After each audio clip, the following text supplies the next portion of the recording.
Alhamdulillah Rabbil Alameen, as-salatu was-salam ala Sayyidil Mursaleen wa ala alihi wa sahbihi ajma'een. So today we are continuing on page 80, the section of Qiyas, which is the fourth source of Sharia. We have already covered the primary sources, the Quran and the Sunnah, and last week we went through Ijma Sahaba, which is another definitive source.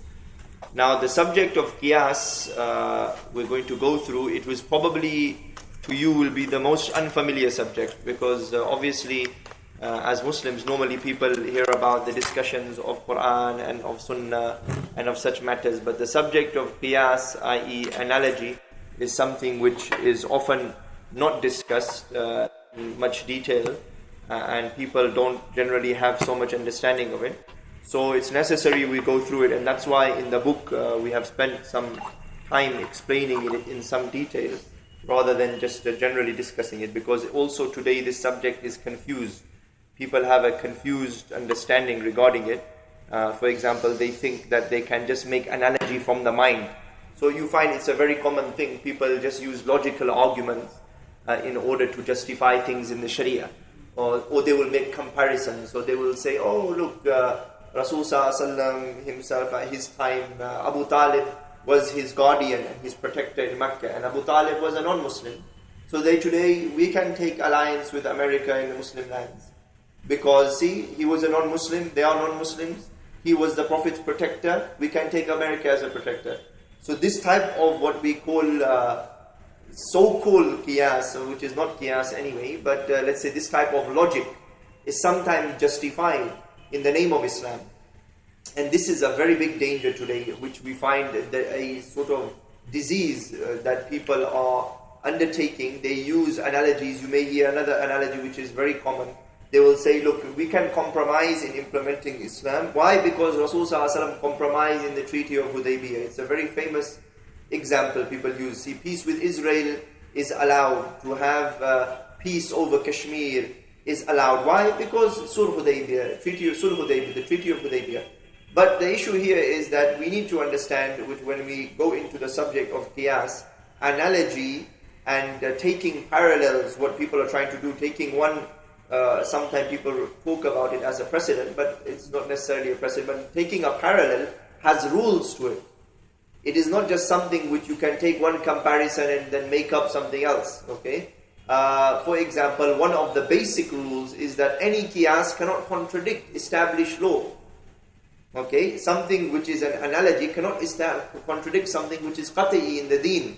Because what we look to when we look at the sources of law, first we look to the Quran, not to Qiyas. First you look to Quran, then to the Sunnah, then to Ijma Sahaba. If you do not find the answer in those, right, then you go to the fourth source. That's why it's the fourth source, not the first source. So if you already find the answer, for example, you find that something is haram, allying with the kuffar against the believers is haram. If you find that out already, then how can you jump to the fourth source and try to extrapolate from it in a way that contradicts the first source? Okay, so that is not possible, and that contradicts the rules and the methodology of Qiyas, and therefore it's a nonsense. It's in fact a manipulation. It's people playing games with the Sharia today. So let's go into the subject of Qiyas. First, as with all subjects, we start with the linguistic meaning. Okay, so linguistically, Qiyas, it means estimation, measuring, ascertaining the length, the weight, or the quality of something. So for example, the word miqyas means a criterion or scale. So it's something which it's related to estimating or measuring, right? So this is the linguistic usage of the term. As a juristic term, i.e. how we utilize the term in usul, the term qiyas means the application to a new case, far literally means branch, okay, on which the law is silent of the ruling hukam of an original case asal, because of the effective reason illa, which is common to both. So it may sound complicated, okay, we are going to break down this definition so that we understand it and it becomes clear in our minds, okay. Basically, we are talking about the four matters which are related to Qiyas. The first issue is, we say, the application to a new case, okay? A new case meaning a new matter, right? A new issue which has come up today.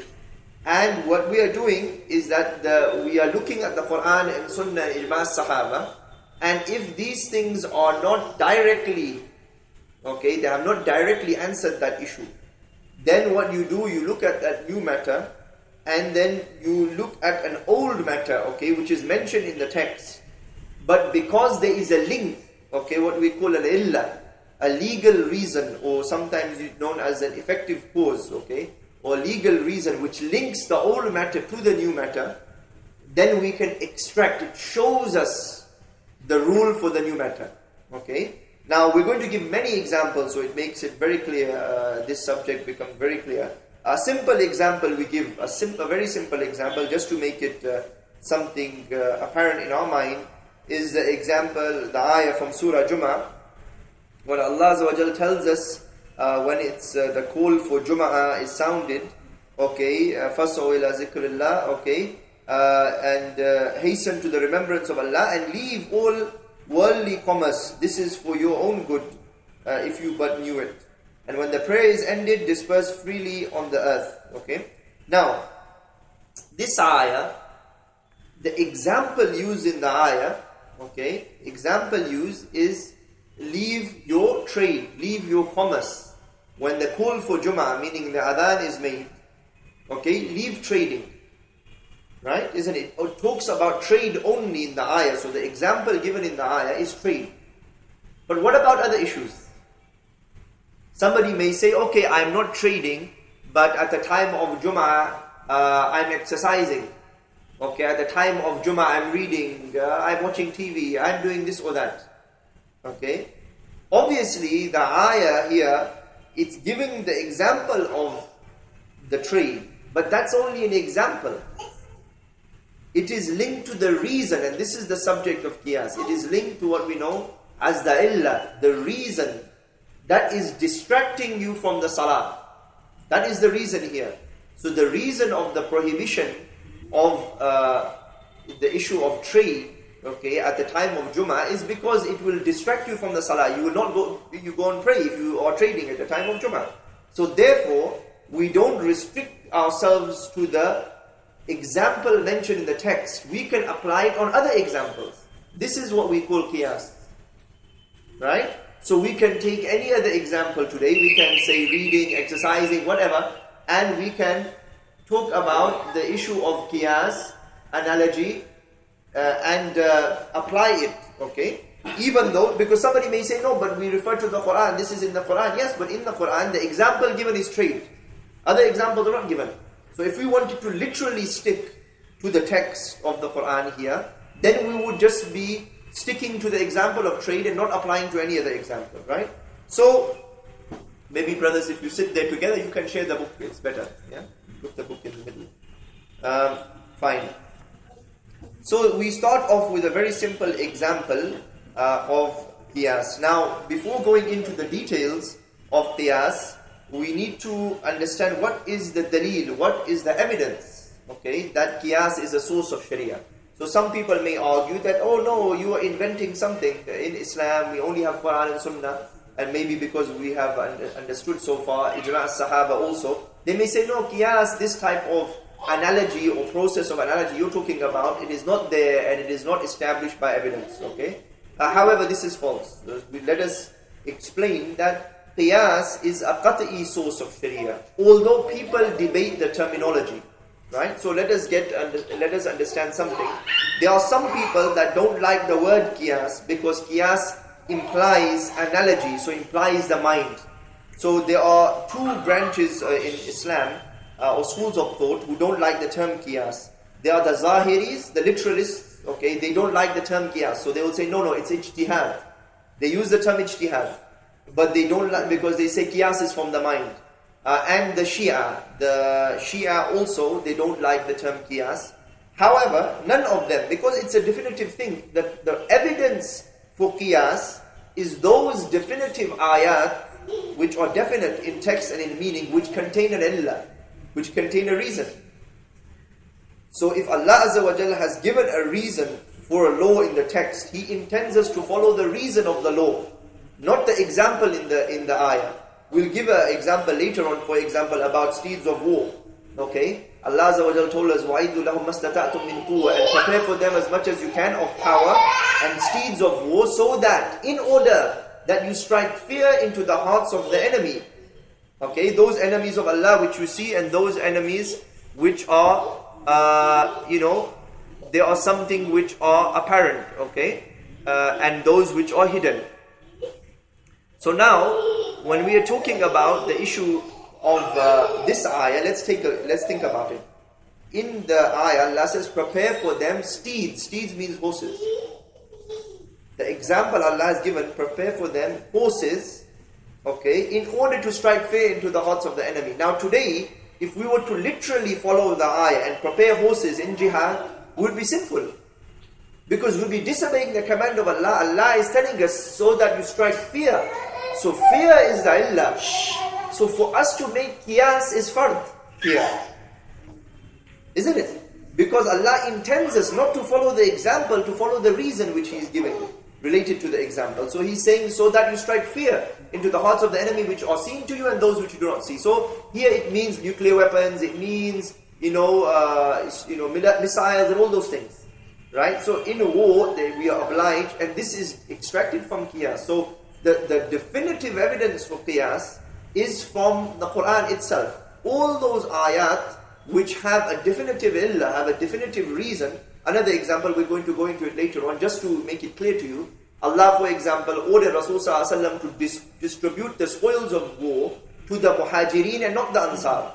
Okay, and He said, Kayla, so that it does not become a circuit amongst the wealthy or amongst the few.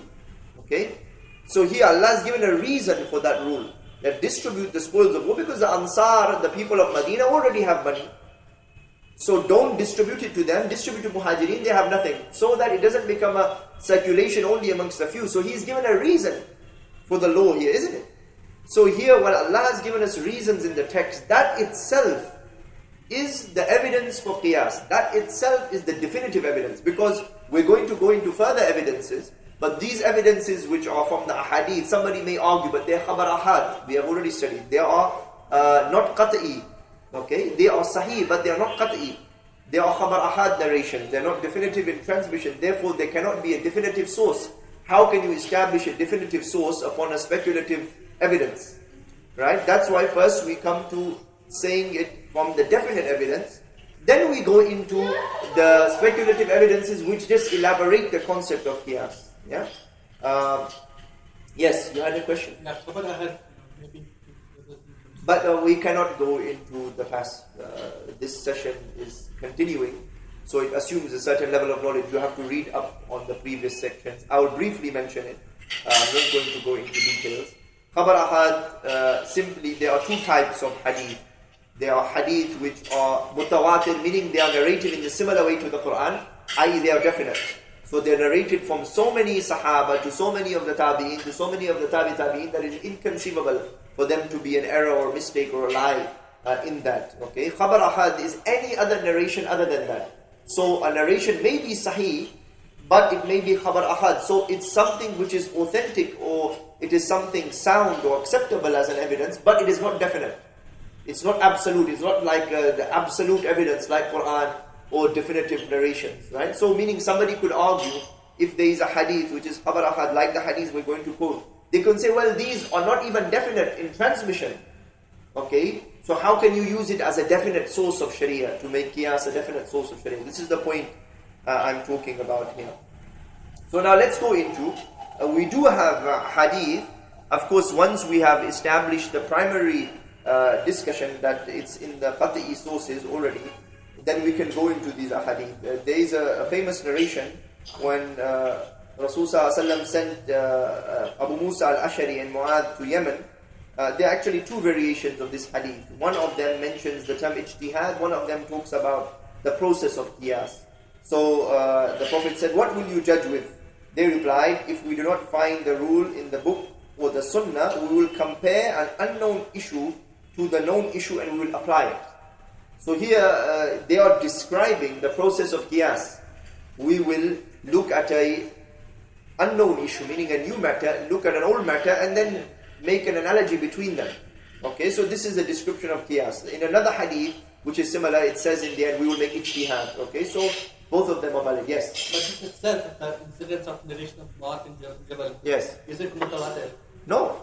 That's what I'm trying to say, that if this is not mutawatir, how does it become a definite way of accepting the law? It isn't. That's why the point we said is that the definite concept, i.e. to establish Qiyas as a source of Sharia, it is from Quran. Okay? The Quran is undisputable as a definitive source in the sense that it is mutawatir, and those ayat, those verses which have an illah, which have a reason in them, that itself is the definite source for Qiyas. So I gave an example. No. Wait. Because you have not gone through the section of hadith, then it may be a confusion, but let's just go through it slowly. If today in war, we were to prepare horses, okay? Saying that Allah has said prepare horses would be sinful. Why? Because we have not made Qiyas. We have not taken the illah in the text and applied the reason. So we are disobeying Allah. So therefore it becomes fard to make Qiyas to fulfill the order of Allah. So that itself is the proof that Qiyas is the fourth source of Sharia. Okay, but is it not that we are applying our mind to use this as a tool, as one of the usul to derive? But Allah is telling you to do that. This is the issue. So if somebody wants to, we will go into later on the description or the discussion of, is the illah from the mind or from the text? Where do you take the reason from? We're not saying you take the reason from the mind. We're saying you take the reason from the text. So what Allah has told you to do, you are simply obeying that. So for example, we do that in the whole of the Sharia, not only in this area. So Allah has said for us, khamar is haram. Isn't it? How do you identify what is khamar? Khamar is intoxicant. Is tobacco an intoxicant or not? How do you identify? You will use the mind.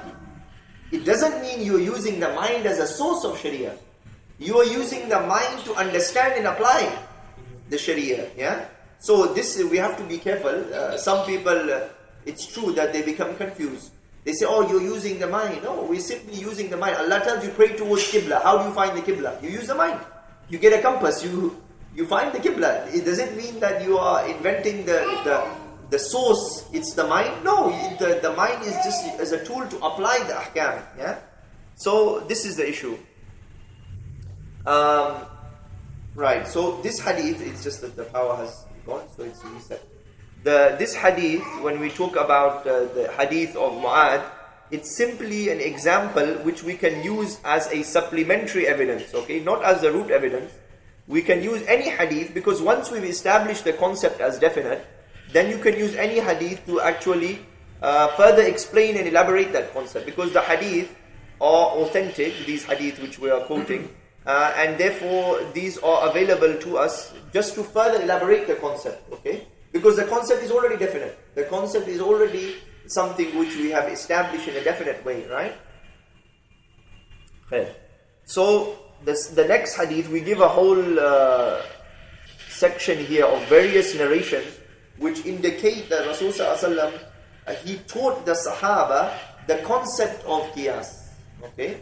So he taught the Sahaba to compare issues, to compare one issue with another issue, okay, and to make a link between them. So he here is teaching them the issue of Qiyas. So let us look at these narrations. We find the narration here when one of the Sahabiya, one of the female companions, asked regarding making Hajj on behalf of her father. She said, shall I make Hajj on behalf of my father? The Prophet replied, if your father owed a debt and you paid it for him, would that suffice? She said, yes. He said, the same is for the debt of Allah. Okay? So here Rasulullah is comparing the Hajj and the lack of the father making the Hajj to the issue of debt. Right? So this is a demonstration, i.e. he's teaching the companions to think in that way. Also we have another narration. Umar radiallahu anh in Ramadan, he kissed his wife and then came to ask the Prophet ﷺ regarding that, and the Prophet said, if you rinse your mouth, would it break the fast? He said no. The Prophet said it is the same. Okay, so here these evidences are showing that the Prophet is teaching the process of Qiyas, i.e. comparing a rule to another rule, right? Also we have another example regarding dates. Okay, do the mature dates become lighter in weight? So this is to do with the trading. At that time there used to be a bartering system where they used to trade one type of dates with another type of dates. Okay, sometimes the type of reality was there. So the Prophet asked about trading the mature dates with the dry dates. The Prophet asked, do the mature dates become lighter in weight if they dry up? They said yes. Then he said no, it is forbidden to do that. Okay, here it is. This example is a bit deeper. It is to do with the issue of riba. Okay, that if you are trading one type of the same good, i.e. dates, with another type, okay, which are less or more in quality, because it's the same matter, then it would be an increase or a decrease, which would be riba. So they are known in fiqh as rabawi goods, the goods which they are riba in. Okay, currency is one of those things, but they are also what we know as rabawi goods. There are certain goods that riba exists in, meaning you can't trade that type of good with another quality or weight of the same good. Okay, so anyway, that also this hadith is also, although it's a bit deeper, it's related to the issue of Qiyas, because there is an illah. I don't understand. The TV cannot be traded with a... No, they do not fit within rabawi goods. There are only certain goods, I think 6 or 7 mentioned in the hadith. Okay, gold and silver and currency is included. So currency is like, I can't give you 1,000 rupees and you give me 2,000 back. Yeah, that's riba. So that's currency. But there are also specific goods mentioned in the hadith which riba exists in. Dates is one of them. Wheat is another. Okay, barley. There is a certain mention in the hadith, but it's not for all goods. Yeah, so you can trade your TV for another TV. It's not a rabawi good, what is known as. Okay, but the good which riba exists in. Wheat type A cannot be traded with wheat type B. Yes, because the hadith specifies it as a good where riba exists. Yeah, so that is a matter of the fiqh of trading between commodities, and it's been specifically mentioned in hadith what is known, as I said, the goods of riba or the rabawi goods, right? Khair. So that is an example of an illah in the text. Let's look at the other hadith here, which are again to do with death.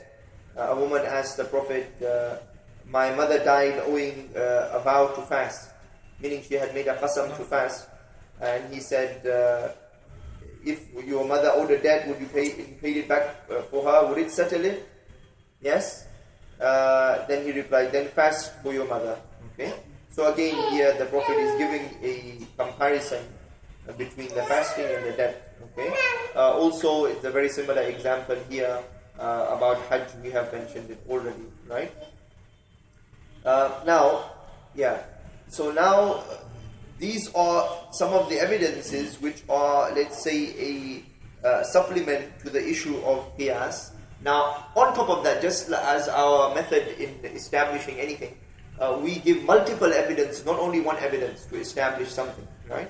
So we have discussed the evidence for Qiyas from Quran, from Sunnah, okay, because these are from the Hadith, and from Ijma now we will go, right? So, meaning it's the style of the scholars that when they discuss a matter, they not only give one evidence would suffice, i.e. just to give the illah from the Quran is sufficient to prove the process of Qiyas, okay? However, it's more comprehensive and it is better to give it from multiple angles so it becomes a clear-cut thing, in the mind.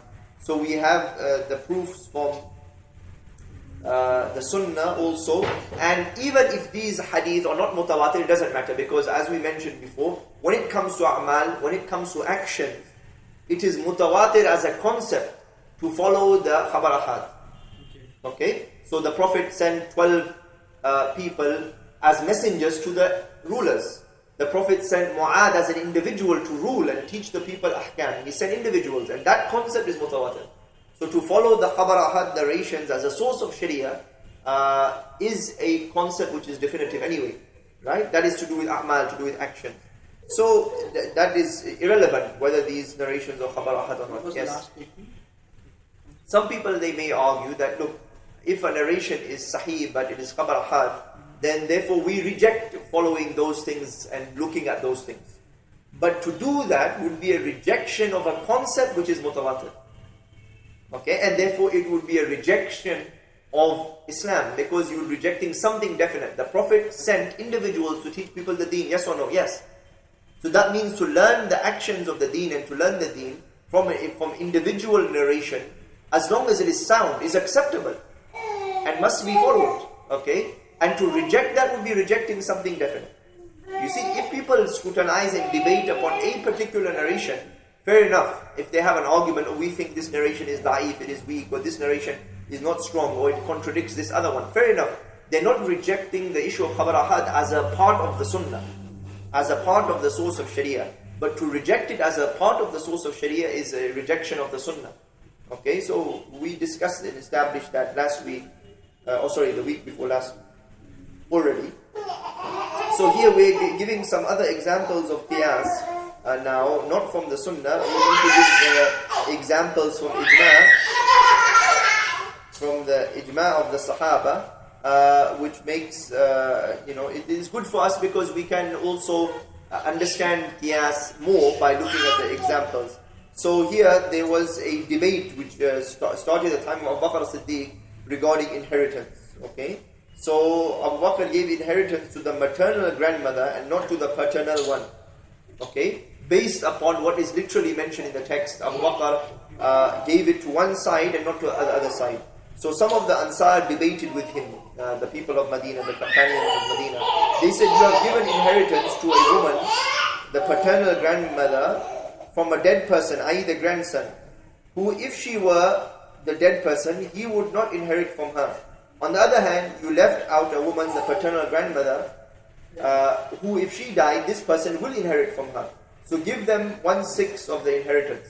I.e., again, I'm not going to get into inheritance rules here. It's one of the most complicated matters in fiqh. But here the Sahaba are debating the matter that you are giving from one side, not the other side. If this woman died, okay, or if the woman died, he would not inherit from her. But the opposite side, he would inherit from her. So you should give it to both sides. Okay. So here again, what they are doing is when we go into the different forms of qiyas, it is a form of qiyas. They are making analogy. Okay. And based on that analogy, they debated with Abu Bakr as-Siddiq, and he changed his opinion. Okay, so Abu Bakr as-Siddiq, and this also is a proof that, of course, when we study later on the subject of ijtihad, that the Sahaba, they sometimes held an opinion and they debated it, and they changed their opinion based upon a stronger argument and a stronger presentation of the evidences. So Abu Bakr then agreed with that. Another example we have is the example of Umar radiallahu anh, where he doubted applying the death penalty for a group who killed a person. So here he wasn't sure whether we should kill everyone. If 6 people plotted in a murder, okay, all of them were part of the murder, should you kill all of them? It's not directly answered in the text. The law of Qiyas talks about the murderer should be killed. Yeah, it doesn't directly talk about if there are multiple people. So it's a new matter. So Umar radiallahu anh was not sure. So he went to Ali radiallahu anh. Ali was known to be one of the greatest mujtahideen and the greatest scholars. So he replied by saying, "Oh Amir al-Mu'mineen, if a group stole, would you cut their hands?" He said, "Yes." He said, "This is the same." Okay. Thus Ali made qiyas for the death penalty of a group based upon the penalty of theft of a group. So here he is comparing 2 issues. We're going to go into that, meaning there are rules for comparison. There are rules which restrict qiyas. But here, that's what he has done. He has basically given an analogy between the 2 types of punishments. That one, you would, if 7 people participated in a theft, you would cut their hands. Yes. it's the same thing for murder. They apply because the illah for both, when we look at it, the implicit illah is the same. Yeah. So here we are just giving the examples of further examples of qiyas from the time of Sahaba. Okay, and this is known after that time to continue in the time of the Tabi'in, Tabi'in, and continue throughout history.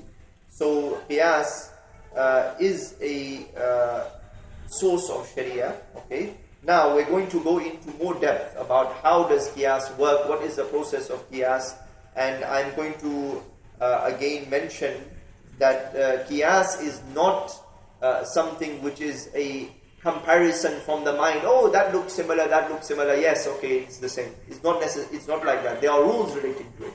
It is not just an invention of the mind, and that we have to be wary of. Yes. So, what is the illah behind cutting the hands of multiple people who stole them? The illah is that in the punishment is equal. Okay.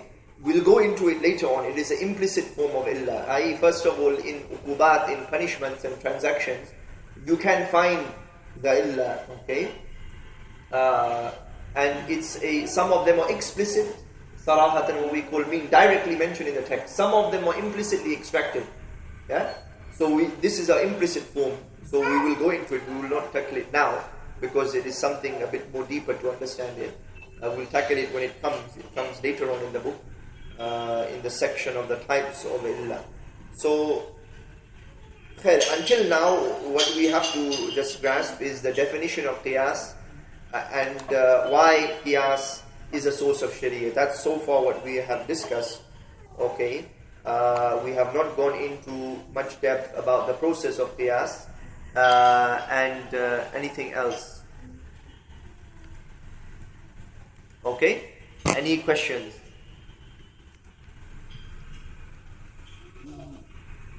Okay, so you told qiyas and ijtihad are the same, right? So terms are just using. No, they're not the same. Ijtihad and qiyas. Sometimes, like Shafi'i uses them interchangeably, but qiyas is a form of ijtihad. Okay, so what we say, we have a rule that every qiyas is ijtihad, but not every ijtihad is qiyas. Okay, let me repeat that. Every qiyas is ijtihad because qiyas is what? A process of extracting a law, but based on an illah, based on a reason mentioned in the text. But ijtihad is just the process of extracting a law without a reason. So every qiyas is ijtihad, but not every ijtihad is qiyas. For example, the ijtihad of how to pray salah, to put your hands here or here, is ijtihad. It's not qiyas. There's no illah in the text. There's no reason why do you place your hands here or here. There's no reason. It's just a derivation and an evaluation of the text and an extraction of a rule. Right? Making rafiyadain, making in the ibadah generally you will find the ijtihad relating to all of the ibadah that it's to do with ijtihad, not qiyas. So qiyas is a particular form of ijtihad. Okay? Another question is that I don't know whether it fits into this topic. The Ali Radhiyallahu anhu, compared extracting the reason, yes, with death and theft. Yes. So when it comes to that kind of extracting the illah, death, if you take death, it's like murdering, and if you take theft, there are different categories, like if the theft is small or it's done with relocation, something yes, which comes into category. Yes.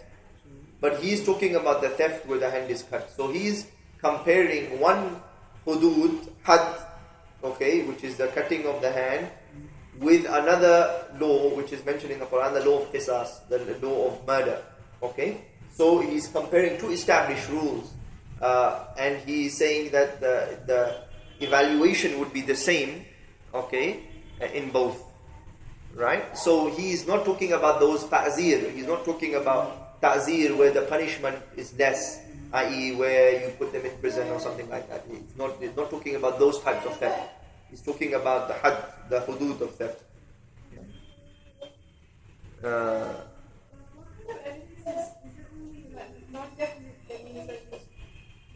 No. As I said earlier, and that's why I put it at the beginning, maybe you missed that, is that the reason why qiyas is a definite source of sharia is because of the definitive ilal, i.e. the definitive reasons mentioned by Allah in the Quran. Right? So I gave the example about the ayah of preparation of power for war because it's definite in meaning and in authenticity, of course. So Allah has ordered you to follow the reason. So therefore it's fard to make qiyas. So therefore qiyas is a source of sharia. You see the issue here. That Allah has, if we were to prepare horses, if the Mujahideen in Iraq were to prepare horses against the Americans alone, they would be sinful. Because that is not what will strike fear into the hearts of the enemy. You will be disobeying the command in the verse. The question was, in terms of the meaning used to qiyas. Yes. It doesn't matter if it's definite or non-definite, rather the illah has to be definite. Yes. Okay, that is something else now. When we come to the issue of making qiyas, see, remember here I mentioned in the section of Sunnah that whether the text is mutawatir or khabar ahad, okay, is irrelevant when we talk about fiqh. It only impacts aqidah. Okay? The issue of definite and indefinite is only to do with iman and kufr. It's not to do with whether we use it in fiqh or not. Majority of the ahkam sharia are from sahih narrations which are not mutawatir. The issue is that if you reject them, or you reject the outcome of them, or you reject the narration, do you become a kafir or you still a Muslim? That's what it's about. The question is not about do you use them or not. So for example, if somebody was to reject the hadith that the judge should not judge when he is in a state of anger, this hadith is sahih.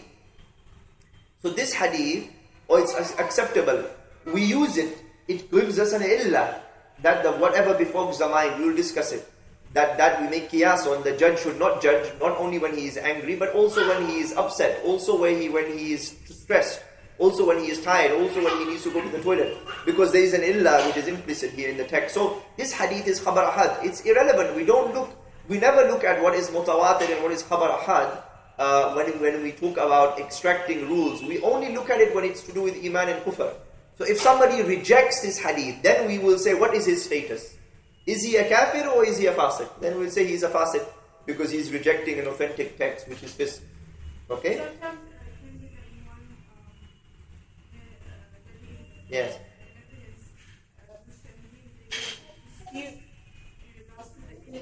Yes. Yes. Of course, we're going to go into that. Just as with everything in the sources of Sharia, there are those which are definitive, which nobody will dispute. So for example, Ibn Hazm and the Shia, they reject elaborate qiyas. Okay? They don't accept elaborate qiyas. They accept literal qiyas, what they call qiyas jali, the apparent qiyas. Okay? So if there is like that ayah I mentioned about streets of war, they will accept it, they will not reject it. But they will say it's ijtihad. They will say, no, it's just part of the text, it's not qiyas, because they don't like the terminology of qiyas. Because some people, especially the Hanafis, they went, in the issue of qiyas, they started to elaborate and make qiyas upon qiyas. And eventually, the illah was not even from the text. They took illah from the mind, and things like that. So Ibn Hazm and other scholars, they got angry, the Zahiri school, they did not like that, okay, and therefore they just rejected and argued against qiyas altogether, because they are saying you're using the mind. But they don't mean the definitive qiyas, because to reject the definitive qiyas is kufr.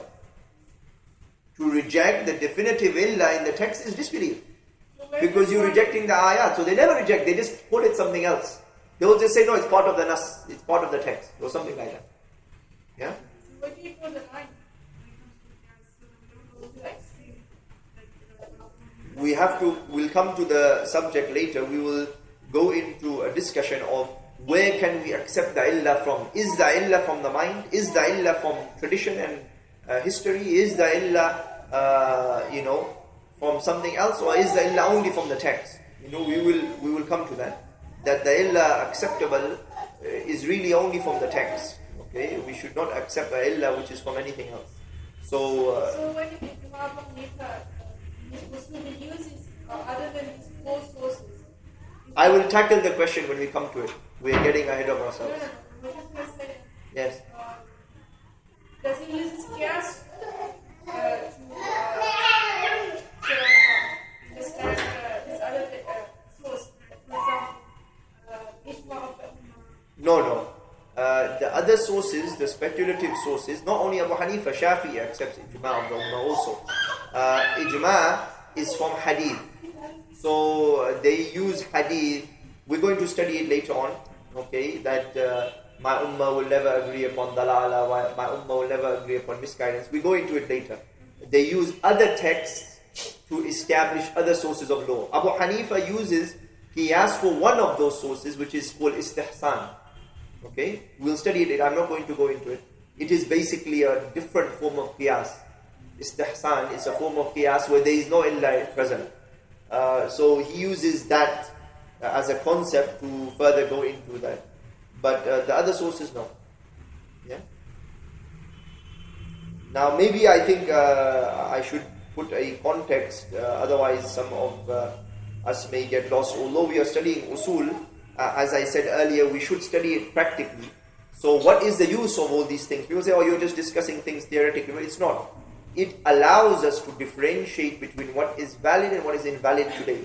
Okay? So when people, for example, about the moon sighting issue, our brother emailed a friend of his regarding that issue, and that brother, he replied with a logical argument, okay, which it's not based on the nas and contradicts the text, so therefore it's not valid. Okay, so he said, well, for the ummah to be unified is impractical today, okay, and it's a good dream, but it's not a reality. But that's not a dalil, okay, and that's not, nor is it qiyas.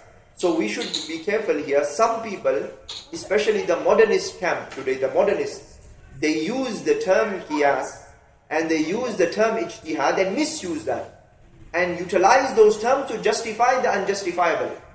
Okay? So for example, they will say, no, look, Islam is deep, Islam is something which we have to look in depth, we have the process of analogy, and therefore they will make false analogies. Okay? So they will make false analogy. They will say, Rasul Sallallahu Alaihi Wasallam, he made hilful fudul when he was in Mecca before prophethood. He had a pact. I mentioned that example in the past, in these sessions. He had a pact with the non-Muslims, and that was something like a agreement to do with not cheating people. When people were coming into Mecca at that time, they were being cheated by others and so on. So the Prophet, he participated in that to make sure that they are not cheated and they're dealt with justly. And he said, after gaining Nabuwah, he said, if that was to come again, I would participate again in that. So people say, look, see, we can be part of United Nations. See, look where they have gone to. They have gone from an example which is to do with something very specific. Like, for example, it's like similar to a community watch scheme. I mentioned that. It could relate to something similar. So if you are in an area in Jayanagar, if there is a lot of crime, and we participate with the non-Muslims to patrol the streets and to make sure crime rate does not go up, okay, and to make sure that doesn't happen, that's fine. That evidence can be used for that, okay. But to make an analogy to justify joining the United Nations, which is haram already from text. Yeah. Yeah? You cannot contradict. It cannot contradict. You see the point? So what people are doing is using and misusing the terminology of qiyas to justify things which are unjustifiable. Okay? And these are the people who play games with the Sharia, and as the Prophet told us, they make fatwa from the mind. Okay? And they lead themselves and others astray. So we have to be aware of that. That's why understanding these concepts, although it is deep, although it takes a bit of study and scrutiny, it is important, because we are then able to distinguish, and we are able, even in da'wah, when we discuss with others, when they try to make analogy from the mind, we can trip them up, because we can put the rules of qiyas and say, what are you talking about? Why are you making analogy like this? That contradicts this, that contradicts this. What is qiyas? What is the process of qiyas? Yeah? You see the issue here. So we have to restrict people. People have made the mind the arbitrator today rather than the Sharia. So that's why we study these matters, so we can also practically apply. It's not only theoretical. Yes?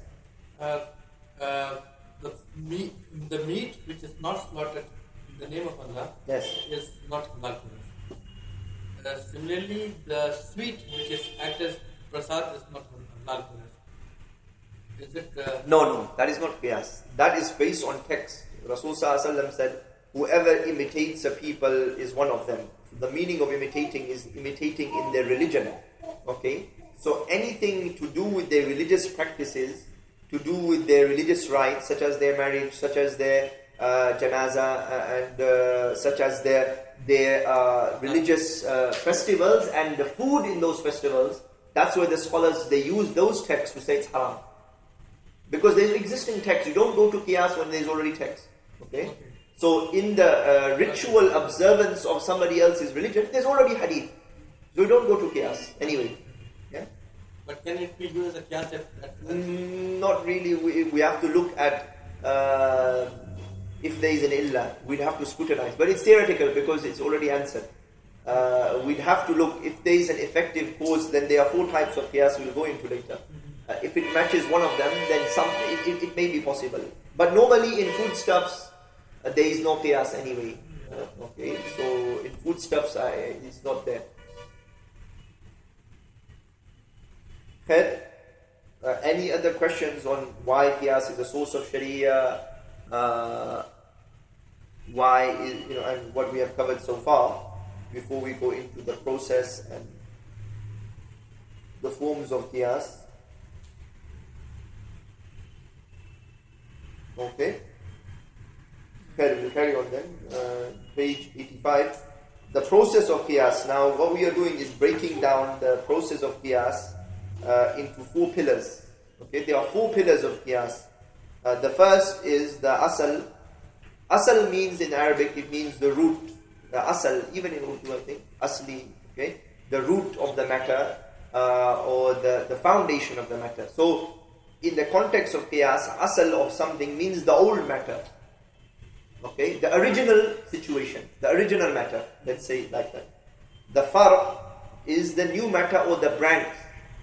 Okay, so when you want to make Qiyas, you take the old matter. For example, if you're trying to make Qiyas on what you have said, you would take the issue of the meat mentioned in the Quran, which is to do with whatever is slaughtered other than the name of Allah.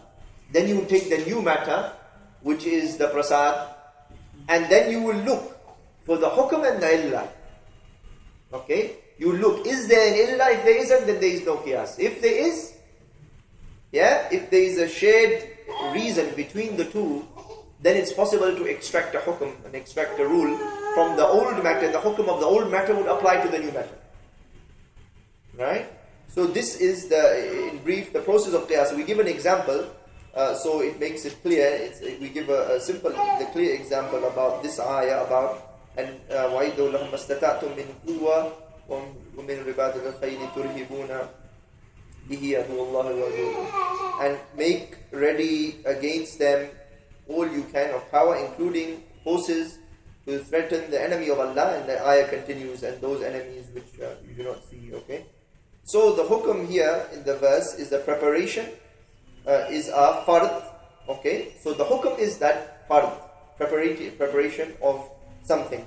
The old matter is horses, okay, or steeds or horses, and the new matter, okay, would be what do you prepare today, and the illah is shared. Yes, the illah from the old matter is that striking fear into the hearts of the enemy, and therefore the illah today applies to strike fear into the hearts of the enemy to all the new matters which would achieve that. Okay, so today, for example, we give examples. The development of the war industry. Okay, the independence in weapons technology. To have nuclear capability. All of these such things strike fear into the hearts of the enemy, and therefore they are wajib, they are fard for the Islamic State to prepare. Okay, the Islamic State must prepare in these things. If they did not, they are negligent, because these things are part of the extracted hukm. Okay, so this is in brief the example or the process of Qiyas, right? As we mentioned here, that there are specific guidelines and requirements for Qiyas explained in the books of Usul-ul-Fiqh. One of such guidelines is that there can be no existing ruling from Quran, Sunnah or Ijma' Sahaba for the new case. So meaning we can't make an analogy when there is an existing text already. Right? So we give an example here. Somebody may say that for a woman to make wudu after she is wearing a nail varnish, okay, is it permitted? Because of course the nail varnish covers the nails, and the hukum is to wash the hands, including the nails, right? And nail varnish would cover it, would be an effective cover. It's a screen between the water and the nail. So somebody may say, oh look, you can make masa over the socks, right? So you can make masa over the socks, so it is the same. So they may try to make a qiyas, but that's invalid because we have an existing hukum in this case. Okay, that to make wudu and to make those parts of the body wet, the feet and the hands, is part of the fara'id, part of the obligations of wudu, without which the wudu is invalid. Okay, so you can't make an analogy here between masa and that because there is no illah between them and there is no ability to make qiyas in that because there is an existing hukum already on the matter. Yes. Regarding this issue, like yes. They say we can use, we can do masa, right? Yes. But we have also another hadith where it says Ali Rasulullah told that the part has to be made wet in the feet, which part? The top or the bottom? Bottom part. The heels or something. The person who doesn't the person yes, of course, those are, but that's not to do with qiyas, that's to do with the hukum itself. So the hukum of masa is that making wudu over socks, okay? Not that you are making wudu normally. So there are two ahkam. One is making wudu normally. Making wudu normally, meaning if you're not wearing socks, is that you have to wash everything until the heel and the ankle. Okay, if you do not, then your wudu is invalid. However, masa is a different mas'ala, is a different issue. Is the permissibility of making wudu over the socks. And what do you do in that circumstance? Then you make masa and so on. Yes? And the example, what you told about the horses. Yes. Can you please repeat that one? Like, in that situation, the asal is, on those days... The asal is horses. That's the old matter, the example mentioned in the text. Okay? The new matter is the new technologies necessary, like nuclear capability and other things. What could be used? Yes, that's right. The illah is striking fear. The illah is striking fear. The hukum is fard. Because the hukum can be either 5 categories: fard, mubah, mandub, makruh, haram. Yeah? So in this case, the hukum, because Allah is ordering it, it's fard, wajib.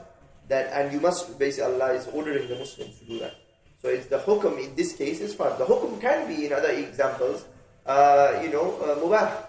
It can be mandub. It can be, depends what the hukum actually in the original matter is. So if the hukum in the original matter is mubah, okay, then the hukum in the new matter will be mubah.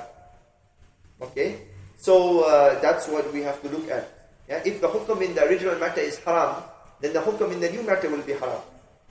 So when we come to study later on the hadith which says the judge should not judge when he is angry, this is making it haram. That the judge cannot judge in a state of anger. It's haram for him to judge because obviously it will befog his mind. And befogging the mind would befog the judgment. And therefore, every new matter now, for example, the judge, if he is tired, if he is ill, whatever, the hukum is the same. It's haram for him to judge because it affects the judgment. And that is the illah. Yes? Yes. Yes. There is a mistake. It says cannot. It should be. Thus, qiyas cannot be practiced. Yeah, you can just okay. 6.4. Just there, where the second paragraph above 6.4, it says the last sentence. Thus, qiyas can be practiced in this issue. It should be cannot. It's already marked. Yeah. Yes. Okay. Okay. Let's carry on then. The arguments of those who reject qiyas. Okay, I'm not going to go into it in the full detail. I will give you the key arguments and the key issues so that we can understand the matter. Basically, there are some people, some amongst the Mu'tazila, who are a school of thinking, who are known as the rationalists, including a man called Ibrahim al-Nazam, who was a scholar from the Mu'tazila. The Zahiri school is the literalists, like Ibn Taymiyyah, Ibn Hazm, and their students, and the people who follow them. Dawud al-Zahiri al-Isfahani being the founder, he was a student of Shafi'i. And today, for example, the Salafi school of thinking, and the scholars from that background, they are Zahiri. So for them, in principle, they don't accept Qiyas. They don't like Qiyas. But we will come to clarify what we mean by that. Also, the Shia Imamiyya do not recognize the validity of Qiyas. Okay. However, we have to realize that this does not mean they're rejecting the entire concept. Okay. They don't like the elaborated forms of Qiyas or certain forms of Qiyas. They are accepting the concept of Qiyas, but they call it something else. So we mentioned here, for example, the illa, which is explicitly stated in the text, or the analogy, they call it something Qiyas al-Awla or the Qiyas Jari. These varieties of Qiyas are not merely speculations. They either fall within the meaning of the text or else constitute a strong probability which may be adopted as a guide for conduct. So basically they are saying that, see, the ayah which talks about an illa, that's part of the ayah. So that is just following the nas, following the text. It's just ijtihad, it's just extracting from the text. So they don't like to use the terminology of qiyas, because qiyas as a terminology is not qat'i that we use this terminology. The concept is qat'i, but not the terminology. Okay, terminology is a terminology at the end of the day. You can use some other terminology. So as I said, for example, Shafi'i use qiyas and ijtihad interchangeably. Okay, so sometimes scholars, you will find they use the terminologies in a specific way, but and generally in Usul it has become known as this process, so therefore it's better to use this term, and it is accurate linguistically to use it, right? But in that case, yes, those schools of thought which accept qiyas in that form, that it is only a nas, yes, will they accept the qiyas on other matters where the text is not the definition? No, they won't. That's why, of course, qiyas as a source is definite, but the application of qiyas is like the application of hadith. It's like the application of ayat. They can be dhanni, for example. So if it is in the dhanni area, that's what I said, in the elaborated forms of qiyas, they will not accept them. Yeah, they will say no, this is invalid based upon the usul. That's why the usul affects your whole methodology of extraction of law.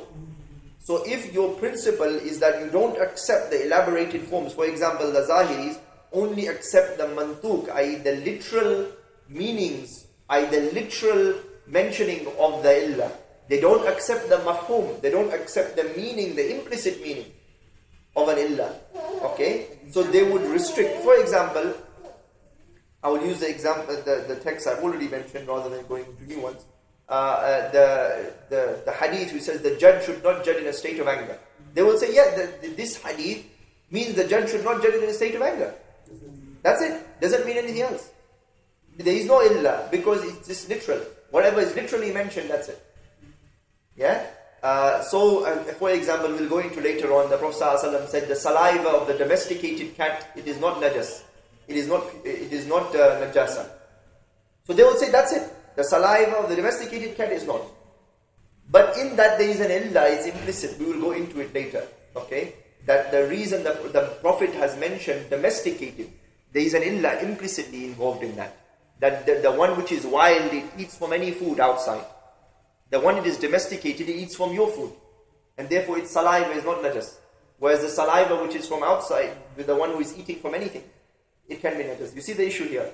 So the implicit illah, if they don't accept it as a concept, then of course they will not accept the ijtihad which is from that, which is taken from that. Yeah. So that's something, yes, to be noted, that the way that someone views qiyas will affect his extraction of rules. Yeah.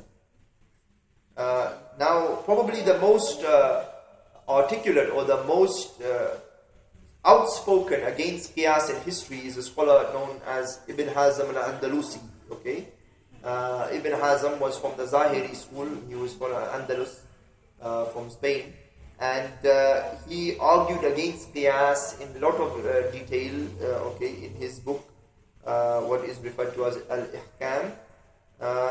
It's a book related to usul. So let us study what arguments he gives and then refute those, so that we understand that actually that argument is not strong. Okay, the arguments he gives, is that he tries to quote certain texts. Okay? So for example, he quotes the hadith, the greatest wrongdoer in Islam is one who asks about something which is not forbidden, and it is then forbidden because of his questioning. Okay? So here he's talking about people who question and look for reasons and look for things in the text. The Prophet is condemning them. Okay? So he's saying we shouldn't do that. Just follow what is apparent. Why are you looking for deeper things? Okay? Also, he argues that to argue for Qiyas means that the deen is incomplete. Okay? So, مَا فَرَطْنَا فِي الْكِتَابِ مِنْ شَيْءٍ, that there is nothing left out or there is nothing omitted from the Quran, from the book. Allah said, okay? فِي بِيَانِ لِكُلِّ شَيْءٍ, it is an explanation for everything. So he uses these ayat to say that the book is complete, the Quran is complete. Therefore, why are you looking to other things? If the Quran is complete, you look to the Quran, khalas. Why are you looking for other meanings? To look for that, you are saying that the deen is somehow incomplete. Okay? That's his second main argument. And then he uses other arguments related to dhann. Okay? So he says that Qiyas rests on conjecture, rests on dhann, speculation, which must not be allowed as a basis of the ruling. So he uses ayah, وَإِنَّ الدَّنِّ لَا يُغْنِ مِنَ الْحَقِّ شَيْئًا. And verily, doubt, dhann, or conjecture is nothing against the truth. And such ayat, okay? That we should not pursue things that Allah has said, pursue not that which you have known, that which you have no knowledge of. So he uses these types of ayat to say that don't pursue things which you don't have knowledge of, and don't use speculation, don't use conjecture. These things are doubtful, and therefore we are forbidden to use them. So on page 90 we talk about his other arguments, okay, and the other hadith, which the longer version of the hadith, which says, ask not about the matters which I have not raised. Nations before you were faced with destruction because of excessive questioning and disputation with their prophets. When I command you to do something, do it to the extent that you can and avoid what I have forbidden. So this is the hadith from Rasulullah sallallahu alaihi wasallam. So they are saying that, look, don't ask too many things. It is something, if something is there, follow it. If something is not there, don't start going into the depths of that. Otherwise, you will get into areas which are forbidden. So he is using these arguments to prohibit then Qiyas, okay, or the elaborated form of Qiyas. So let's go into studying simply his arguments, and we see why they are weak. Okay. The first argument, that the ayat that mentioned that the deen is complete and the Quran, these ayat, okay, Ibn Hazm himself accepts ijtihad. And all the Zahiris, and the Shia, and everyone accept ijtihad. So, just because the ayat says that the deen is complete, doesn't mean that there is no ijtihad. And if you accept ijtihad, why do you reject Qiyas? Qiyas is just a form of ijtihad, it's the same thing. That just because ijtihad exists in the deen as a concept of extracting rules for new situations, so does Qiyas. Doesn't mean the deen is incomplete. That is the way that the deen is completed. In fact, that is the way that Allah has revealed for the deen to be completed. Meaning, for all new situations, you have an ability to extract a rule. So it's a contradictory argument. If you accept ijtihad, you can't reject Qiyas on that basis. Yeah? So it's a weak argument. Secondly, the ayat which he talks about, then, these ayat, all of them, they're all to do with aqidah. They're all to do with belief. That in belief, yes, then conjecture is haram. So in belief, we can't add something to the root of iman, and it is based on conjecture or based on something doubtful or speculative, but dhanni. In aqidah, everyone accepts that aqidah must be tasdeeq al-jazim, the decisive assent, the things which are qat'i, not dhanni. But in fiqh, everyone accepts, including Ibn Hazm, that fiqh can be dhanni. Right? So the fiqh can be dhanni. The hadith can be khawarahat. And that you're extracting rules from a dhanni dalil. So why do you reject Qiyas? Okay? On the elaborated form of Qiyas. Okay, so what if it be a dhanni, but it is to do with extraction of fiqh and laws. So the fiqh can be dhanni, and therefore there is no problem for the outcome of Qiyas to be dhanni. There is no problem in that. Yeah? So again, that argument doesn't make sense. Yani, the argument, it falls down. The third issue that the ayat from the Quran contain illa, and the aforementioned evidence from Quran and Sunnah ijma' have established qiyas as a source of sharia. Meaning, the third argument is that, look, the arguments we have already presented, that qiyas is a source, and that is established by the Quran, the Sunnah and ijma'. And therefore, to reject the qiyas as a source is not a strong opinion. Okay? So, yes, we consider it as shubhat dalil, okay? Ibn Hazm and the Zahiris have an argument, so we don't say they are going into kufr, but we say the argument is weak. Okay, it is a ijtihad, yani it's their own opinion, but it is not a strong, it is not the strongest view based upon what we understand. Yeah? Okay. Before I go into the other things, any questions? Our brothers in Mauritius can also type their question if they want. Yeah, they are online.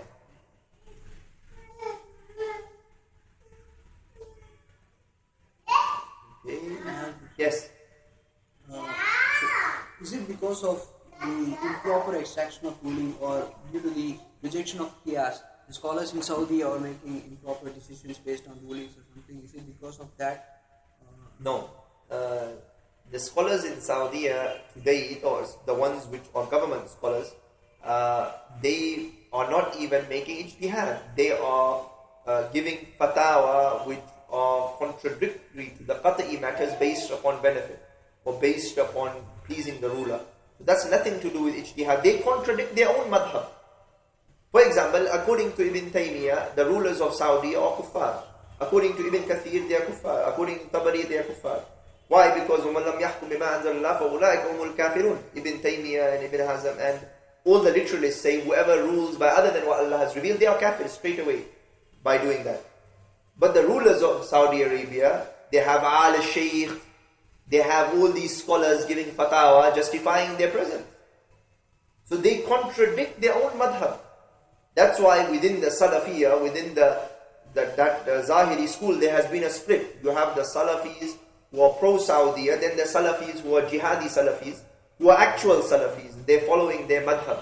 And they make takfir on all those rulers, and on the rulers in the Muslim world. So some of them are like the jihadi Salafis and others who reject the rulers and accept the Salafi school as a madhab, but they reject the current scholars. And they call all these scholars also kuffar. They say whoever justifies the ruler is a kafir also. So that's the same thing. Meaning, so they are more truer to the madhab. They are more truer to the literalist school. Yeah? Another question is, if something, in order to help the ummah in any aspects without violating the Quran and Sunnah, Yes. Why someone has to prohibit the process, or why there is a question like why it has to be prohibited or something. For example, the scholar who prohibited qiyas. Yes, yes. So when it comes to making things simpler, Yes. until unless we don't violate the Quran and Sunnah, why it has to be? But he is saying that is a violation of Quran and Sunnah. You see the issue. So he is arguing that if you are going into meanings and looking for other meanings which are not literally there in the text, you are going against the hadith that says do not ask too many questions. Or the ayah which says don't go into conjecture, don't pursue that which you have no knowledge of, etc. So he is arguing from the text, but of course his extraction or his understanding of those texts are not definitive in meaning. And there are inferences which he is extracting. Okay? So he is saying, because as I mentioned, those texts are mostly to do with belief anyway. So when he's using those texts, he's using them and then applying them on this situation. So he has some form of an argument. It's not that he's just saying that, okay, something just prohibited for no reason. He's giving an argumentation behind that.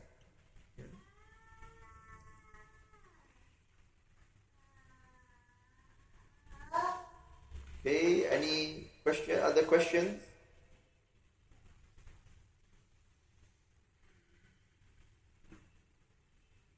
Okay, we can carry on. Now page 92 is the section about the illah from the text or the mind. Okay. So here, although there are some people, like the Hanafis who accept the rational illah, that is not a strong position. The position that is the strongest is that the mind is not capable of determining the reason for the rules. Okay? Because Allah has given us the rules and the mind understands those rules, but the mind cannot assume and cannot invent a reason for a rule which is not there in the text.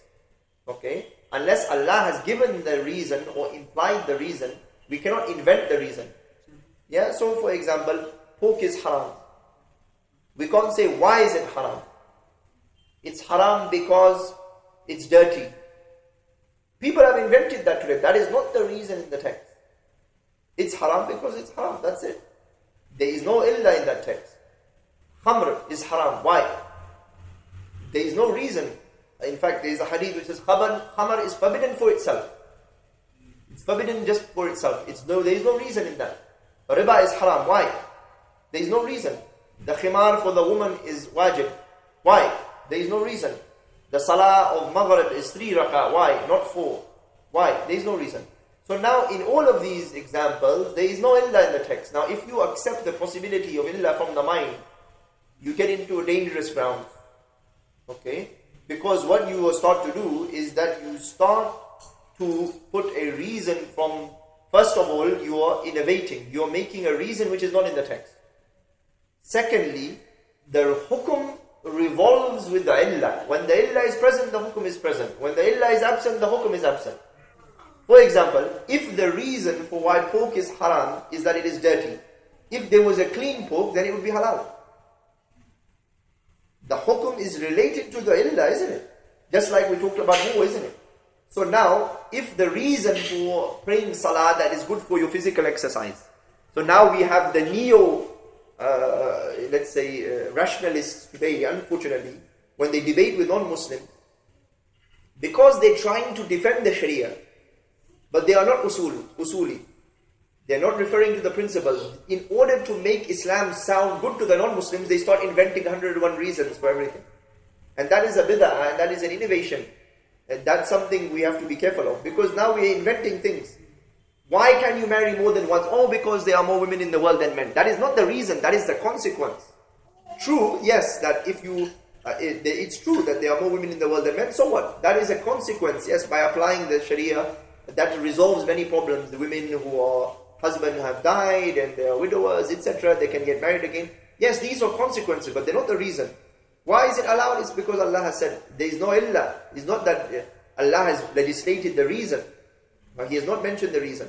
So here it's dangerous from the first point of view that you are innovating something. Secondly, when you link it to that reason, then you can end up letting people coming to Islam on false pretext.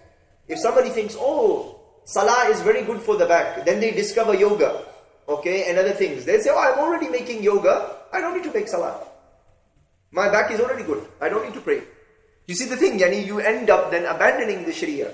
So it's very dangerous to put a reason in the ahkam which are not present. You take the reason from the mind, it can lead to disaster actually. It can lead to you ending up abandoning established laws, and then you disobeying Allah and you will end up in sin. Okay? So we have to be very careful of that, right? So that's the first issue. We go into it in some detail, that the mind is not able to take to determine the illah, okay, and we should therefore not accept that. Secondly, the areas in page 93, the areas of ahkam sharia which do not contain illah, we have to look that there are some areas. Remember, we have divided already the fiqh, the sharia rules into various categories. The scholars have divided things like mu'amalat, or the transaction, the uqubat, or the punishment.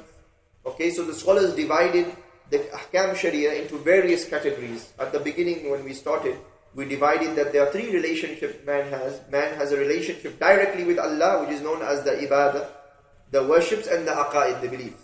Okay, that is your direct relationship with Allah. But then there is man's relationship with himself. That is his akhlaq, the type of morality you have, and your foodstuffs, okay, and your clothing. Man's relationship with himself, they are known as the malbusat, the clothing, the foodstuffs, and the akhlaq, the morals. Then there is man's relationship with others, i.e. man's relationship with the rest of humanity, i.e. with other people. This is known as the mu'amalat and the uqubat, the transactions and the punishments.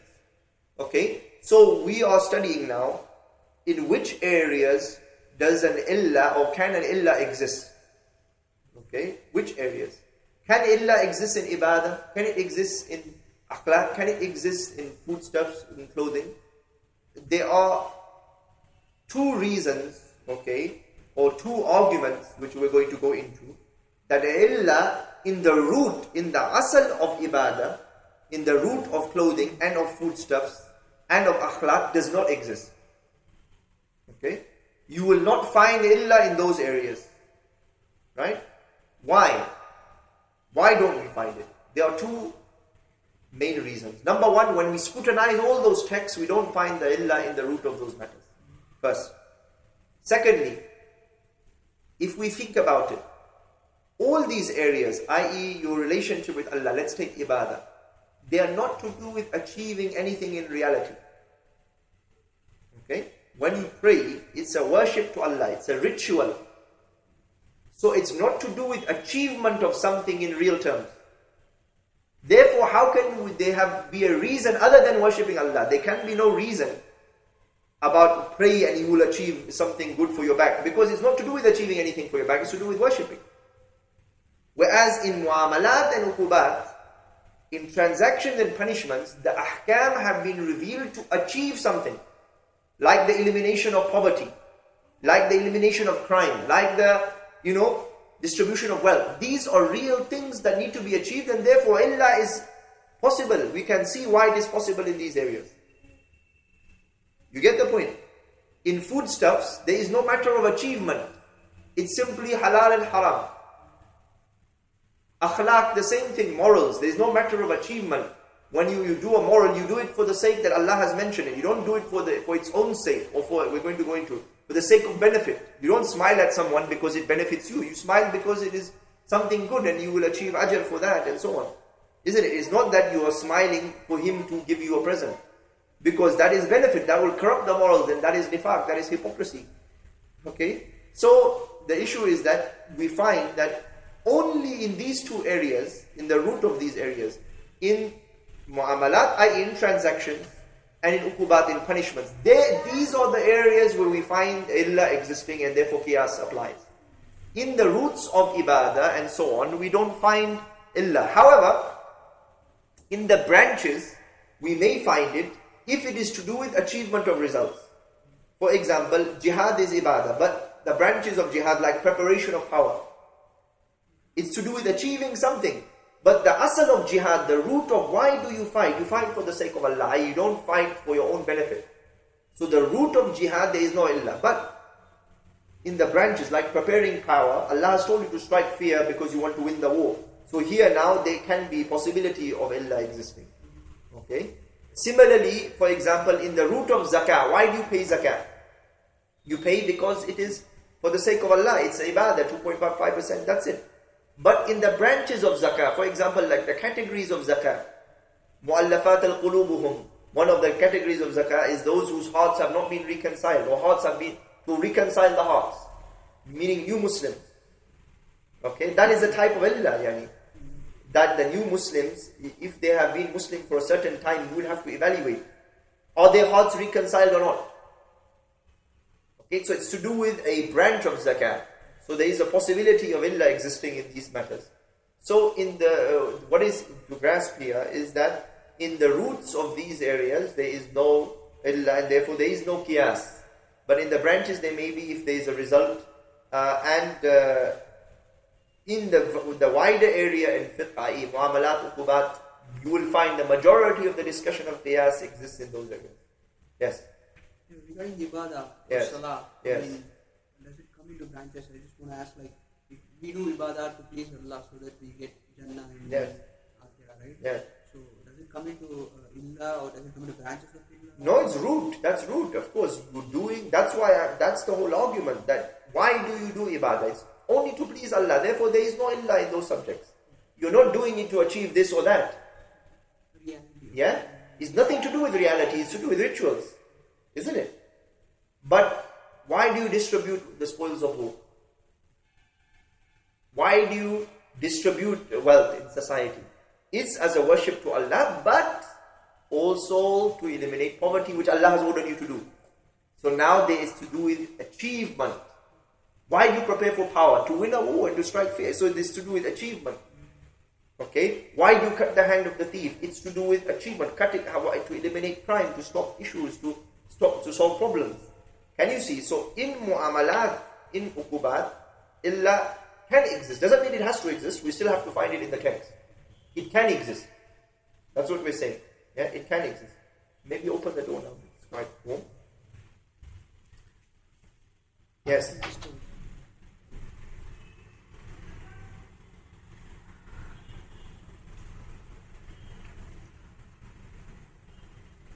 Yes. The question. Yes. You can see the benefits of it. I know we cannot necessarily say that it's illa. Yes. Yes. Yes. Yes. And of course, there are people who have been arguing if there's no threat to those as an example. Yes. Because the ayah talks about if you fear for your life or something like that. Yes. Hikmah and yes. Yes. Yes. Basically, there is a difference, I think it's covered somewhere here, between the hikmah, the divine wisdom revealed by Allah relating to a rule, and the illah for a rule. Okay? Allah may have mentioned a wisdom of the consequence of applying that rule. For example, Ya ayyuhalladhina amanu, or you believe, when Allah orders us regarding fasting. Okay? So He says, you should fast لَعَلَّكُمْ تَتَّقُونَ. Okay? So that you become pious. Okay? So He has كُتِبَ عَلَيْكُمُ الصِّيَامِ. Siyam, fasting is prescribed for you as it was prescribed for those before you, so that you may attain taqwa. Is that an illah or is it a hikmah? Hikmah. You see the issue here. There is a distinction that hikmah is a revealed wisdom that normally if you apply that, Allah is telling you this will be the outcome. So normally fasting is a path towards piety. But say so somebody is already pious, he will say, I don't need to fast. It is not an illah. Allah is not saying that the fasting, the reason for it is simply, for example, salah keeps you away from fahisha and munkar. Okay, we hear the ayah always recited. The salah keeps you away from fahisha and munkar. Somebody may say that I am already away from fahisha and munkar, I don't need to pray salah. There is a distinction between the hikmah. The hikmah is the divine wisdom revealed by Allah of the consequence of applying the rule, not the reason for doing it. So like in the example what you're talking about, the women, so that they will not be harassed. Okay, this is the wisdom, the hikmah of the rule, not the illah of the rule. Yeah. So if some women wearing jilbab, for example, wearing jilbab in Kufr society in Delhi, you will more likely to be harassed than not wearing it. In France, wearing hijab, you're more likely to be harassed than not wearing it. Does it mean that Allah is wrong? No. Allah is talking about the divine reason in a normal divine wisdom, in a normal situation, in an Islamic environment. That is a way that it protects people's honor. That's not the reason. Yes.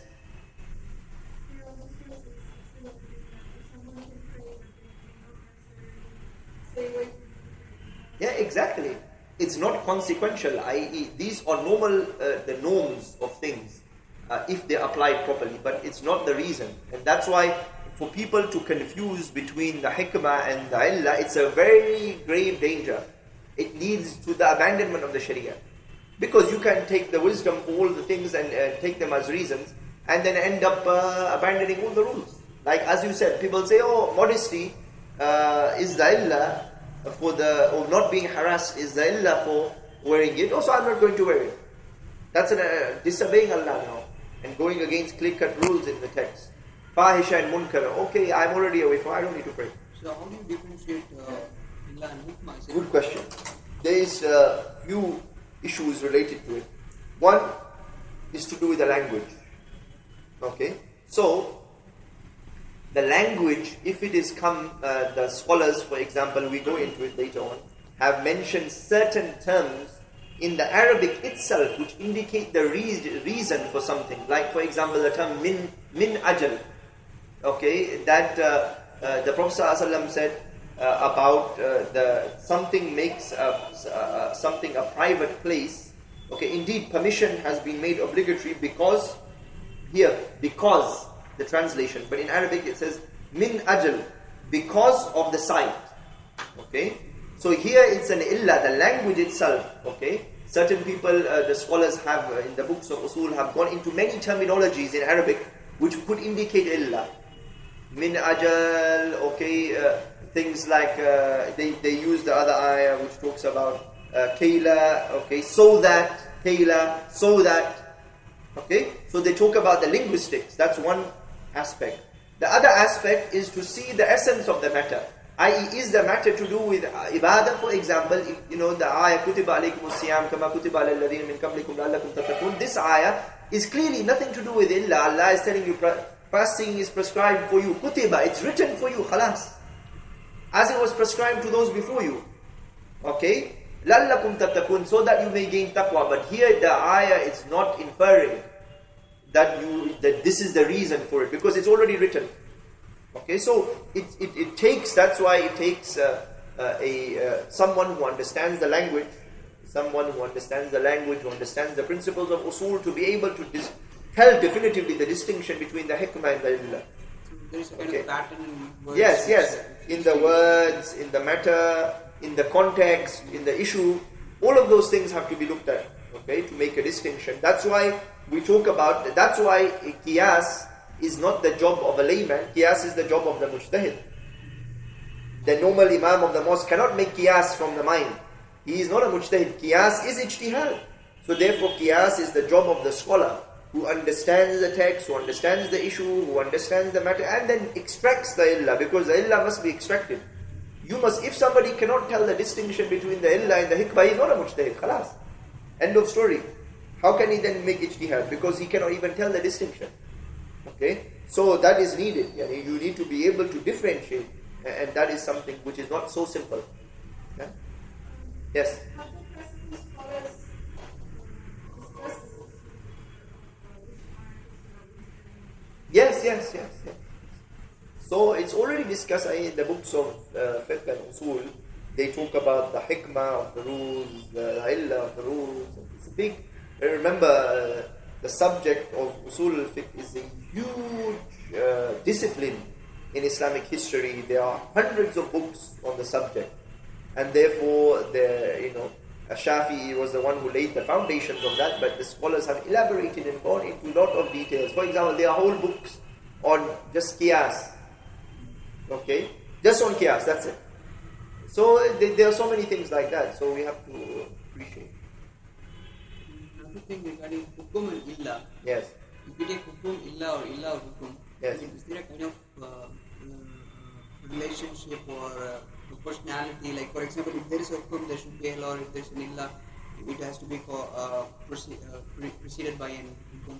Of course, the issue is that the illa is simply the reason. The hukum is either fard, like we've categorized. Fard, you have to do it. If you don't do it, you're sinful. Mandub, you do it, you're rewarded. If you don't do it, you're not sinful. Or makruh, or mubah, haram. I.e., that when you look at the illa is telling you the reason, but it's not telling you the hukam. Okay? The hukam, you have to look at the order in the text. Is it an order of obligation? Is it an order of prohibition? Is it an order of recommendation? Right?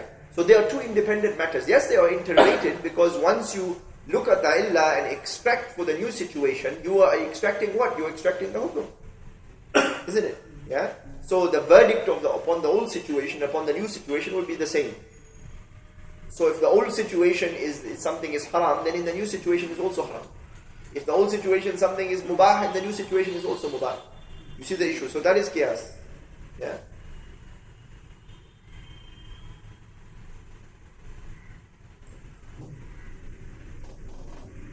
Okay. Here we go into on page 94 about morals, that in the akhlaq, yani, there is no illa, because the akhlaq here, to add a illa to them would corrupt them. For example, you don't seek to say the truth for the sake of telling the truth. There are two dangers today in the world. What happen is people, they seek to be moral for the sake of it, okay, or they seek to be moral for the sake of benefit. That's capitalism, okay. And the other one is humanitarianism, we can say. The people, for the sake of it, so they want to be honest for the sake of being honest. But then they will have problems with the Sharia. That's, you are honest not for the sake of it, you are honest because it's a good thing, and Allah has told you it's a good thing to be honest. But within the law. For example, sometimes to tell a lie is fard. Rasulullah said, "Harbu khada," the war is deception. So in war, to be honest may be haram. If the enemy comes to you and says, "Where is your camp?" You're not going to say, "Oh, they are there and they are there." You have to lie. You just make it up. "Oh, they are there," you deceive them. And that is good, not bad. You see, but the one who seeks to be moral for the sake of it, he has a problem. He said, "No, how can I lie?" Right? In Islam, you're allowed to lie to reconcile between two Muslim brothers. You can lie. If you two have a fight, I can go to you and say, "Oh, Riaz was telling me that he likes you so much," and I can make up pure stories to make you come together. Yani, that's allowed in Islam. But according to the morality, for the sake of it, it will be bad. How can you lie? Between husband and wife, you can lie also. Yeah? Rasulullah mentioned that those three things in hadith. So somebody could say to their wife, "This is the best food I've ever eaten." It's not true, but it's it's something which you can do.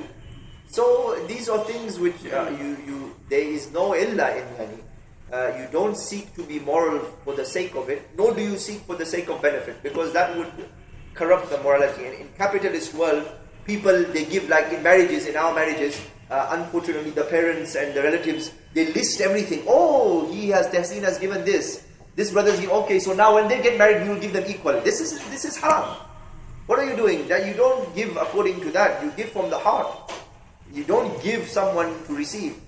You just give it to get ajr for that. You don't, "Oh, he has given, I will give him this and that," and all those calculations. This is capitalism. Okay? People are being moral for the sake of benefit. Okay? So they may be, the auto driver is very nice to you until you get into the auto. As soon as you get in, that's it. You are bonded. Now he can do anything he wants.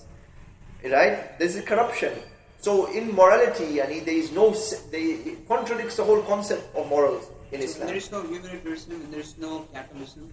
It has to be with the Sharia. Yeah, that's right. Meaning we see the morals as they are legislated by Allah. So we don't try to define morality by ourselves. We look to what the Sharia defines. So the Sharia says that, for example, to be merciful. See, look, I'll give you an example today. People have taken morals from Islam and generalized them in contravention of the Sharia.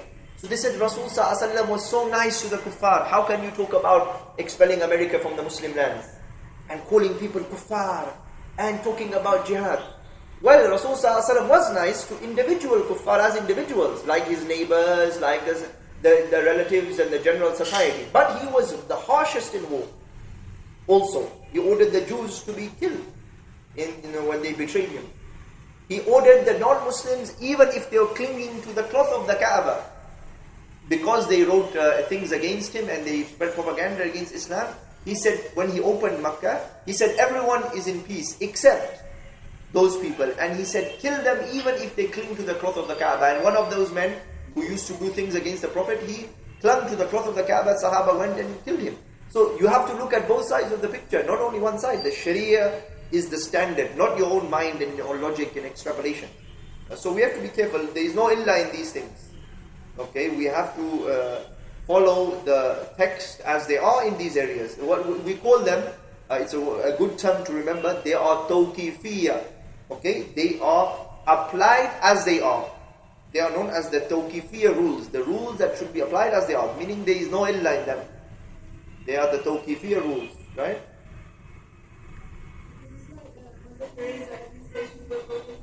Yes. Yeah, exactly. They have made their own inclination the standard instead of the Sharia. When you do that, then your Lord is who? Your Lord is your desire or what you have been brought up with. It doesn't mean your Lord is Allah. You are defining things according. If you were brought up in a very different community, you would have different standard of morality, isn't it? And if you were brought up in a certain community, you have a different standard of morality. So now, who is the one who will decide? It is Allah, not our own minds and our own whims. To leave it to that, it is something which is very dangerous. So we have to be careful in that, right? Okay, khair. Then we go into the discussion about types of ahkam sharia where illa can be found. Okay, and this is the main area which we're going to go into, i.e.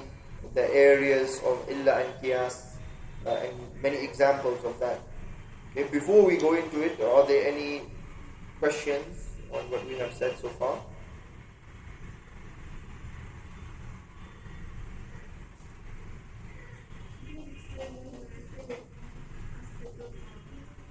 Well, I mentioned that we don't seek moral for their own sake.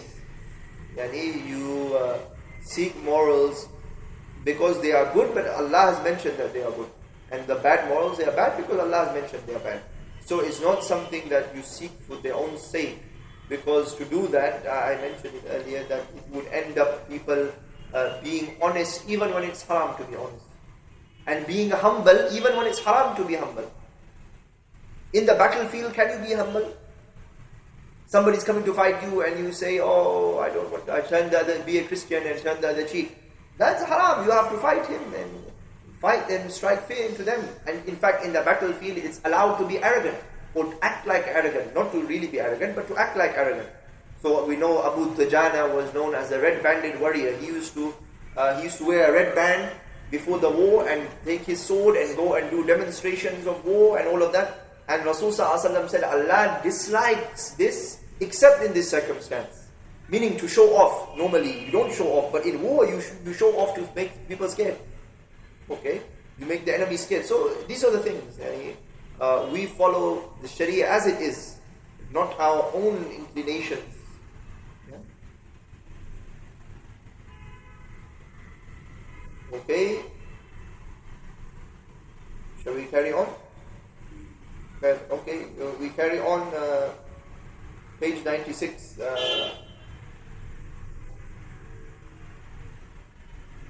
We'll carry on just to introduce this subject. I've just realized the time is already 5:30. The mu'amalat and uqubat, it is possible that the text regarding them may contain illa, i.e. the mujtahid now, and even ourselves, when we look to these areas, we realize the possibility and the potential of illa to exist. Doesn't mean it has to, it's possible. Okay? So, we realize that they are open to, even though the hukam is fulfilled for Allah's sake, but the result is still tangible, this means there may be an illa. Okay? So, when Allah said here, Kayla yakunu dawlatan, that so that the booty does not become a commodity only amongst the few, or the rich amongst you. Here there is an illa in the text. It's to do with mu'amalat, i.e. economics, to do with the distribution of spoils. So it has that. But Allah also, in other ayat, also relating to the same area of economics, has no illa. وَحَلَّ اللَّهُ بَيْءَ وَحَرَّمَ الرِّبَى. Allah has permitted trade, forbidden riba, but no illa. So riba is haram. Why? Because it's haram. There is no reason given. So it doesn't mean just because there is a potential for illa to exist, that it will exist. It may exist. That must be indicated in the text. If there is no indication, then it isn't. Khalas. So then I mentioned many examples here that, for example, the rules and evidences for Muslim women having to wear the khimar and the jilbab, allowance of man to marry up more than one time, the prohibition of women being rulers. Okay, there is no illa. Some people may think, oh, why can a woman not be a ruler? You are saying women are weak and they are bad. No. It's just in the text. The Prophet ﷺ said, whoever appoints a woman as a ruler will not be successful. Khalas, it's haram. It's not that there is an illa in that. Okay, there is a reason for it. It is just that's it. Yeah, it's a hadith. So khalas. Why is it that women, if a girl urinates, you have to wash on her clothes, you have to wash the entire clothes, there's specific rules for it. If a boy urinates, you just sprinkle water on it, it is enough. Why? There is no reason, it is mentioned in the hadith, that's it. They are tawqifiyya rules, okay? In the opposite applies. If I am ill, I still have to pray salah. If a woman has a period, she doesn't have to. And she doesn't even have to make up the salah. If I am ill and I miss the salah, I have to make up. She doesn't have to make up. Why? There is no reason. It's just a rule. So you don't try to attribute reasons where there are no reasons. The people who try to do that, they can end up, for example, the feminists who look at reasons. Oh, look, the Sharia is biased against women. We can flip the argument. We say Sharia is biased against men. If I am a man, I get married, and I am poor, and my wife is rich, she does not have to spend a single penny upon anything. Sharia obliges me to work for her and for me to spend on her. She doesn't have to spend on me. So Sharia is biased against me. Yeah, you listen. You can apply it. The woman, she can be a millionaire. She doesn't have to work. The man still has to work. So you don't apply the mind in these areas. It's crazy to do that. We look at the Sharia as it is. It's a law of Allah. He knows better than us. He has put the laws there. And that's it. We don't try to invent things from the mind and start to looking at things from bias and all those issues. That is very dangerous to do that. Yeah? Here one thing also, we cover it later on, but I will just mention it. Some people, they have mistakenly, it's a grave error today, they take the illah for the entire Sharia as benefit. Okay? So they use ayat, وَمَا أَرْسَلْنَاكَ إِلَّا رَحْمَةٍ لِلْعَالَمِينَ, and we have sent you as a mercy to mankind. Okay? That this thing, it is something which is an ayah to do with the generality. Islam has come to liberate people. Okay? But what happens today is that people, they have made it an illah for the entire Sharia. So they're basically saying that, okay, therefore, Islam has come for benefit, so we should just seek the benefit. Forget the rules. So Islam has come for our benefit, so for us to vote in the Kufr society, for a non-Islamic ruler, for a non-Islamic party, or non-Islamic legislation is allowed. Why? Because it's beneficial. Okay? For us to appoint a woman as a ruler, even though the text says haram. Why? Because, okay, we're a democratic society, we should allow it, etc., etc., etc., etc., etc.